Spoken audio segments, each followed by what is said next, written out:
మావిగన్ అని వైఎస్ జగన్మోహన్ రెడ్డి గారు వాళ్ళ మద్దతుదారులు, అమరావతి అని చంద్రబాబు నాయుడు గారు వాళ్ళ మద్దతుదారులు, ఆంధ్రప్రదేశ్ రాజధాని అంశం మీద ఒక చర్చ జరుగుతున్న సమయంలో విజయసాయి రెడ్డి గారు ఒక బాధ్యత గల పౌరుడిగా నా అభిప్రాయాలను ప్రజలతో పంచుకోవాలనుకుంటున్నాను అని అటు జగన్మోహన్ రెడ్డి గారు ఇటు చంద్రబాబు నాయుడు గారికి ఓవరాల్గా ప్రజల ముందు కొన్ని ప్రశ్నలు ఉంచారు.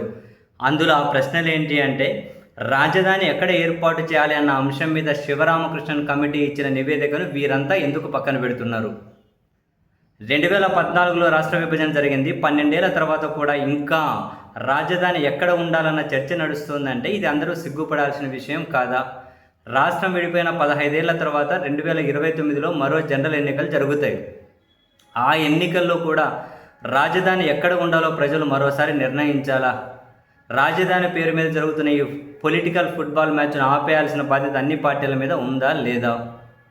మొదటి విడతలో ల్యాండ్ పూలింగ్కు భూములు ఇచ్చిన రైతులకు ఇప్పటికీ ప్లాట్లు అప్పగించకపోవడాన్ని, కేటాయింపులే చేయకపోవడాన్ని ఎలా సమర్థించుకుంటారు? 1,00,000 ఎకరాల రాజధానికి ఏం చేసుకుంటారు? విజయవాడ, గుంటూరు, తెనాలి, మంగళగిరి అనే విజిటిఎం కాన్సెప్ట్ విభజన చట్టంలోనే ఉంది కదా. ఈ ప్రాంతం అంతటికీ రాజధాని భవనాలను విస్తరిస్తే అందులో పోయేది ఏముంటుంది? అసలు అంశం రాజధాని నిర్మాణం పేరు మీద జరుగుతున్న అవినీతి. ఇందుకోసం ఏకంగా 50,000 కోట్లు ఇప్పటి ప్రభుత్వం ఖర్చు చేస్తుంది. ప్రతి ఒక్క నిర్మాణంలో భారీగా నిర్మాణ వ్యయాన్ని పెంచి చూపిస్తున్నారు. దీని అర్థం భారీగా అవినీతికి వేస్తున్న పథకానికి అమరావతి అనే అందమైన పేరు పెట్టారు. ఇది దేవతల రాజధాని కూడా అని కూడా బ్రహ్మాండంగా అబద్ధపు బ్రాండింగ్ ఇచ్చారు.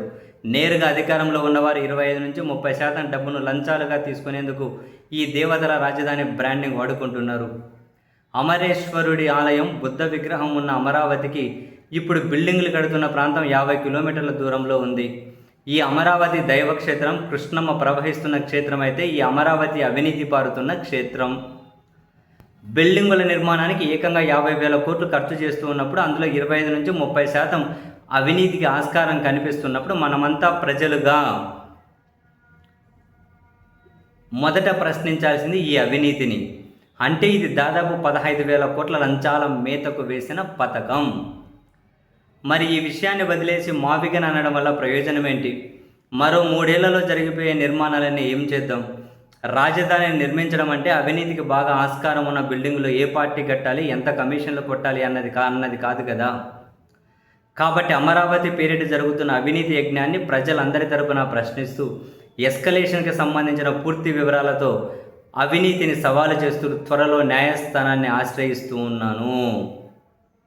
విజయసాయి రెడ్డి గారు అమరావతిలో జరుగుతున్న అవినీతిని ప్రశ్నించుకుంటూనే అక్కడ చాలా ఎక్కువగా ఖర్చు పెట్టాల్సి ఉంటుంది కాబట్టి మావిగనని జగన్మోహన్ రెడ్డి గారు ప్రతిపాదిస్తూ ఉన్నారు. అమరావతిలో జరుగుతున్న దారుణాలు ఇప్పటికైనా ప్రభుత్వం ఆపేయాలి, భారీ ఎత్తున ఖర్చు ఆపేయాలన్నది ఆయన ప్రధానమైన డిమాండ్ సార్.